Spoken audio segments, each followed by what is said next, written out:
इस गजल में बड़ी खूबसूरत गजल के साथ यकीनी तौर पर मुशायरे के सफर को कामयाबी की मंजिलों के बहुत करीब किया। इनका बहुत शुक्रिया। मैं एक बात अर्ज करना चाहता हूं कि आप क्रोनोलॉजी समझ लीजिए कि मुशायरे का आखिरी हिस्सा है, हमें मोहतरम ताहिर फराज साहब का कलाम सुनना है, लेकिन उससे पहले आज के मेहमान इम्तियाज इस जश्न के साहिब जश्न जिनके लिए आज की ये खूबसूरत महफिल सजाई गई है, आप देख रहे हैं बैनर पर खूबसूरत अंदाज में लिखा हुआ एक शाम आदित्य यादव जी के नाम, यानी आज के मेहमान इम्तियाज, आज के डिस्टिंग्विश्ड गेस्ट, मैं भाई आदित्य यादव जी को माइक पर इसलिए अब इस वक्त बुलाना चाहता हूं ताकि हमने अपने दिल की बात उन्हें बार बार सुनाई है, अब थोड़ी देर चंद लम्हात के लिए उनके दिल की बात भी हम सुने और इस बात का यह हक अदा हो कि जश्न अगर हमने उनका मनाया है तो उनसे मोहब्बतों का तकाजा ये कहता है कि अब हम उनसे उनकी बात सुने। उसके बाद मुशायरे के सीनियर मोस्ट शायर जनाब ताहिर फराज रामपुरी अपना कलाम पेश करेंगे। इस वक्त चाहता हूं कि आप मेरा साथ दें, मैं बड़ी जिम्मेदारी के साथ आपके और हमारे सबके मेहमान इम्तियाज, आपके दिलों की धड़कन,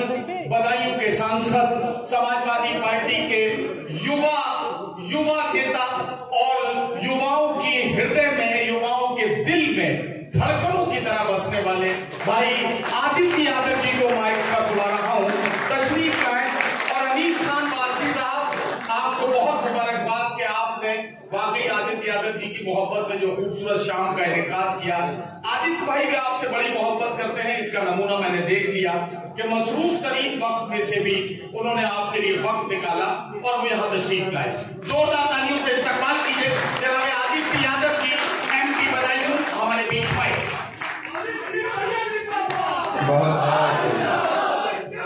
शुक्रिया है नदीम रुकी साहब का, जिन्होंने आज के कार्यक्रम के संचालक के रूप में अपनी जिम्मेदारी भी निभाई और समय समय पे अपनी कविताओं से इस महफिल की शान को भी बढ़ाने का जो आपने काम किया। आज के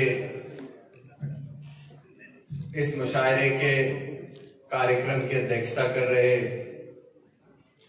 हजारों किलोमीटरों से चल के आज इस कार्यक्रम की अध्यक्षता कर रहे डॉक्टर गु अब्दुल साहब, जो कि दुबई से आज यहाँ पर आए हुए हैं, मैं उनका और साथ ही में अनीस खान वारसी साहब का, भाई शाम खान साहब का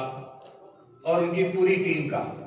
मैं तहे दिल से शुक्रिया अदा करता हूँ, धन्यवाद देता हूँ कि आज की जो ये शाम हमारे लिए आपने रखी। और मैं इसमें अभी और देर तक रहता और मैं माफी भी चाहूंगा यहाँ पे जितने भी हमारे कवि और कवित्री, शायर और शायरी आई हुई हैं, क्योंकि कल जैसा आप जानते हैं लोकसभा चल रही है और कल से बहुत महत्वपूर्ण मुद्दों पे चर्चा होनी है, तो इसीलिए कल सुबह ही मुझे 6 बजे की फ्लाइट से दिल्ली में जाना होगा।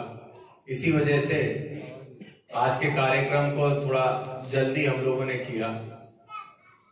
लेकिन मैं शुक्रिया अदा आप सबका करूंगा क्योंकि इस जीत में, और सिर्फ बदायूं नहीं बल्कि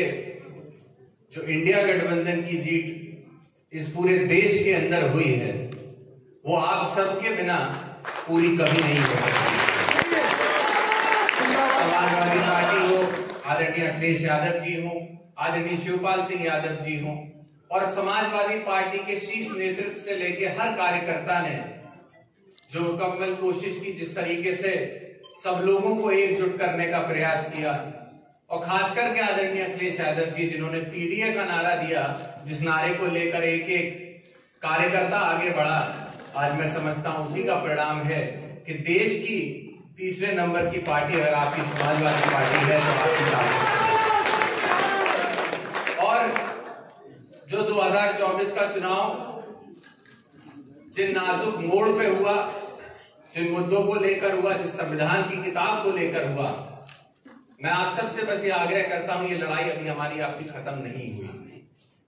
यहां से ये लड़ाई शुरू हुई है। जिस संसद में आप सबने अपनी ताकत दे के हम सभी को भेजा है, हम वहां पुरजोर तरीके से आपकी आवाज उठा रहे हैं और आगे भी उठाते रहेंगे। लेकिन अपना ये विश्वास, अपना ये भरोसा इसी तरह आप लोग कायम रखें। शायरे का कार्यक्रम है, कभी सम्मेलन है, राजनीतिक कार्यक्रम नहीं। और अभी मुझे बहुत मौके मिलेंगे अपनी बात को आप लोगों के बीच तक रखने का। लेकिन जो कि आज ये कार्यक्रम यहाँ बैठे सभी हमारे कवियों के लिए है, मैं ज्यादा नहीं कहूंगा। समाजवादी पार्टी ने और हमारे पार्टी के संस्थापक नेता आदरणीय स्वर्गीय नेताजी ने कवियों के लिए हमेशा अपने दिल में एक अलग जगह रखी। जब जब हम लोग देखते थे बचपन से सहफी महोत्सव होता था या कोई भी मुशायरा या कोई भी कार्यक्रम होता था, उसमें कवियों को बुलाने से ज्यादा उन लोगों से चर्चा करना और उनकी समस्याएं, उनकी जो बात होती थी उनको नेताजी सुना करते थे। और हमारा भी प्रयास रहेगा कि उसी तरीके से आप सभी लोगों की, खास करके वो आप लोग हैं, ये वो लोग हैं जो मंच पे आके समाज की जो कमियां हैं उसको कितने खूब तरीके से कह के चले जाते हैं, इस समाज की जो खूबसूरती है उसको किस तरीके से कह के चले जाते हैं, ये हमें आपको सीखना चाहिए। तो मैं आप सबका तहे दिल से शुक्रिया अदा करता हूं, धन्यवाद देता हूं और बस इतना ही कहूंगा कि अभी हमसे पहले एक नौजवान कवित्री थी, उन्होंने अपनी कविता पढ़ी और उन्होंने काफी सुंदर कविताएं पढ़ी। अपने मन से मेरा ख्याल है कोई नई कविता आप पढ़ना चाहती थी, लेकिन मौका नहीं मिला। हम उस पार्टी, उस परिवार से आते हैं जहां पे कभी नेताजी ने फूलन देवी जैसी एक महिला जो समाज में पीड़ित थी, पीछे थी, उनको लोकसभा जैसे सर्वोच्च स्तर पर भेजने का काम किया अपनी आवाज उठाने के लिए। तो मेरा जितना भी समय अगर बचा है,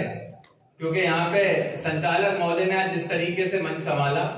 हर कवि को ऊपर आने के समय पे टाइम दिया गया, तो आपको देख के मुझे खुद भी अपने पार्लियामेंट में जो हमारे स्पीकर साहब होते हैं ओम बिरला जी,